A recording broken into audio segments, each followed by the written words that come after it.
ঘূর্ণিঝড়ের দিক পরিবর্তন। আগামী দিনে ঘূর্ণিঝড়ের দিশা পরিবর্তন হয়েছে, তাতে ঘূর্ণিঝড় কিন্তু বঙ্গোপসাগরের পূর্বের সাইড থেকে পশ্চিমের দিকে এগিয়ে আসবে। তাতে দক্ষিণবঙ্গের একাধিক জেলায় এই ঘূর্ণিঝড়ের কারণে ভারী থেকে অতি ভারী বৃষ্টির সম্ভাবনা আছে।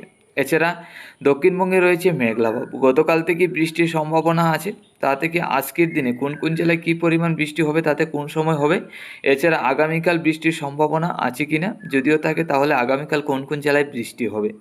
এছাড়া দক্ষিণবঙ্গে মেঘলাভাব থাকার কারণে রয়েছে মেঘলাভাব, আর এই মেঘলাভাব থাকার কারণে রয়েছে তাপমাত্রাটা অনেকটাই কম।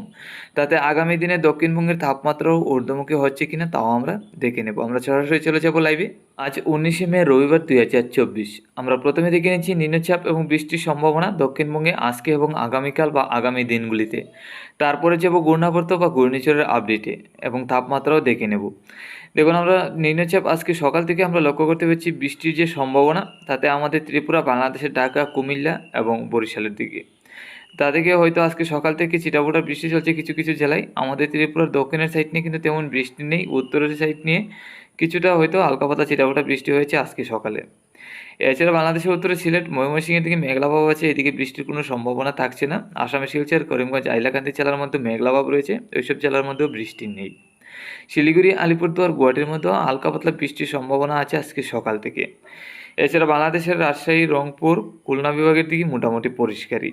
আজকে দুপুরের মধ্যে গেলে আমরা লক্ষ্য করতে পারছি এই নিম্নচাপটা আমাদের ত্রিপুরা হয়ে বাংলাদেশের দক্ষিণে জেলাগুলির দিকে থাকার সম্ভাবনা।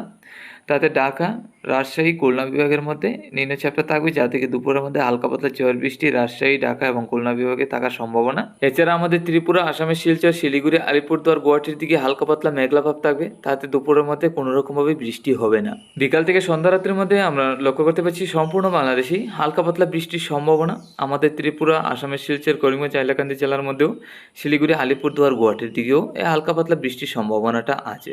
তা থেকে হয়তো হালকা পাতলা ছিটাফোঁটা বৃষ্টি হতে পারে সম্পূর্ণ বাংলাদেশেই। আমাদের ত্রিপুরা রাজ্যে মেঘলাভাব থাকলে তেমন বৃষ্টি নেই, মধ্যরাত্রির মধ্যে মোটামুটি পরিষ্কার হয়ে যাবে ত্রিপুরা, বাংলাদেশ, আসামের শিলচর। শুধু উত্তরবঙ্গের জেলায় শিলিগুড়ি, আলিপুরদুয়ার, গুয়াহাটির মধ্যেই বৃষ্টি হতে পারে। মধ্যরাত্রির মধ্যে বাংলাদেশের রংপুরের দিকে বৃষ্টি। এছাড়া আগামীকাল সকালের দিকে যদি আমরা যাই, তাহলে কিন্তু আগামীকাল সকাল থেকে আবারও নিম্নচাপ প্রবেশ করবে উত্তরবঙ্গের জেলা হয়ে দক্ষিণবঙ্গে। তাতে বাংলাদেশের উত্তরে রংপুর, সিলেট, ময়মনসিংহ, আমাদের ত্রিপুরা, আসামের শিলচর, করিমগঞ্জ, হাইলাকান্দি জেলায়।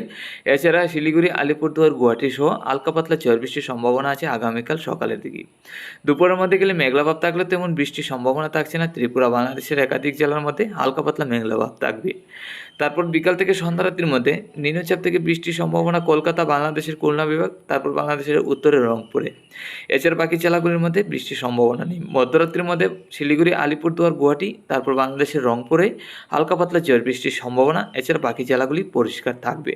তো বন্ধুরা, এই ছিল আজকে এবং আগামীকাল কোন কোন জেলায় কী পরিমাণ বৃষ্টি হবে। এখন দেখে নিচ্ছি আগামী দিনগুলিতে বৃষ্টির কী সম্ভাবনা আছে। 21 তারিখের মধ্যেই ঝড় বৃষ্টির সম্ভাবনা আমরা লক্ষ্য করতে পারছি। আবহাওয়া পরিষ্কার হবে না। 21 তারিখ ঝড় বৃষ্টি থাকবে দক্ষিণবঙ্গের একাধিক জেলায়। তারপর 22 তারিখের মধ্যে যদি চাই, তাহলে কিন্তু 22 তারিখের মধ্যেও হালকা পাতলা বৃষ্টির সম্ভাবনা আছে। তারপর 23 তারিখের মধ্যেও হালকা পাতলা বৃষ্টির সম্ভাবনা। আর 24 তারিখ থেকে তো ঘূর্ণাবর্তের কারণেই দক্ষিণবঙ্গে নিম্নচাপ প্রবেশ করবেই। দেখুন, আমরা যদি ঘূর্ণাবর্তটা নজর রাখি, আগামী 24 তারিখের মধ্যে যদি দেখি, তাহলে বঙ্গোপসাগরের উত্তরের দিকে ঘূর্ণাবর্তটা এগিয়ে আসছে দেখুন। আর এই ঘূর্ণাবর্তের দিক বিরাট পরিবর্তন লক্ষ্য করতে পারছি।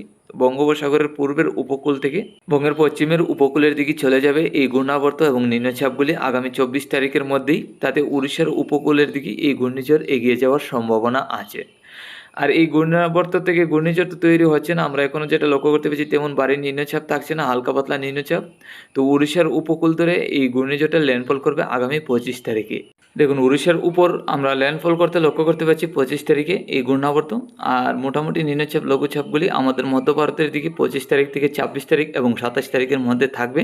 মোটামুটি এই ঘূর্ণাবর্তের প্রভাবটা উড়িষ্যার উপকূলেই পড়বে। তো হয়তো আগামী দিনে এই ঘূর্ণাবর্তের পরিস্থিতিটা আরও পরিবর্তন হতে পারে।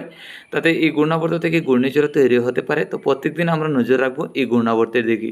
এখন দেখে নিচ্ছি তাপমাত্রা। আজকে থেকে আগামী দিনগুলির তাপমাত্রায় নজর রাখলে আজকে দুপুরের মধ্যে 34 থেকে 35 বাংলাদেশের রংপুর, রাজশাহী, খুলনা বিভাগের দিকে। এছাড়া ঢাকা, কুমিল্লা, বরিশাল, চট্টগ্রাম, উত্তরে সিলেট, আসামের শিলচর, আমাদের ত্রিপুরা রাজ্যের দিকে থাকবে 28 থেকে 29। আসামের শিলচর, শিলিগুড়ি, আলিপুরদুয়ার, গুয়াহাটির দিকেও 28 থেকে 29-এর কাছাকাছি থাকবে আজকে দুপুরের তাপমাত্রা। তো আগামী দিনগুলিতে তাপমাত্রা ঊর্ধ্বমুখী হচ্ছে কিনা। আগামীকাল দুপুরে তাপমাত্রা 33 থেকে 34 ত্রিপুরা, বাংলাদেশ, আসামের শিলচর, শিলিগুড়ি, আলিপুরদুয়ার, গুয়াহাটি সহ। তারপর আমরা 21 তারিখ দুপুরের মধ্যে যদি যাই তাহলে কিন্তু 21 তারিখের তাপমাত্রাও একই রকম। তো আগামী দিনে এই ঘূর্ণাবর্ত এবং নিম্নচাপগুলি যে রয়েছে দক্ষিণবঙ্গে মেঘলা ভাব রয়েছে, এই মেঘলা ভাবটা কিন্তু পরিষ্কার হচ্ছে না। একটানা 25 তারিখ থেকে 26 তারিখ পর্যন্ত মেঘলা ভাব থাকবে দক্ষিণবঙ্গের একাধিক জেলায়, যার কারণে তাপমাত্রাটা সর্বোচ্চ 33 থেকে 34 এর কাছাকাছি থাকবে দক্ষিণবঙ্গে।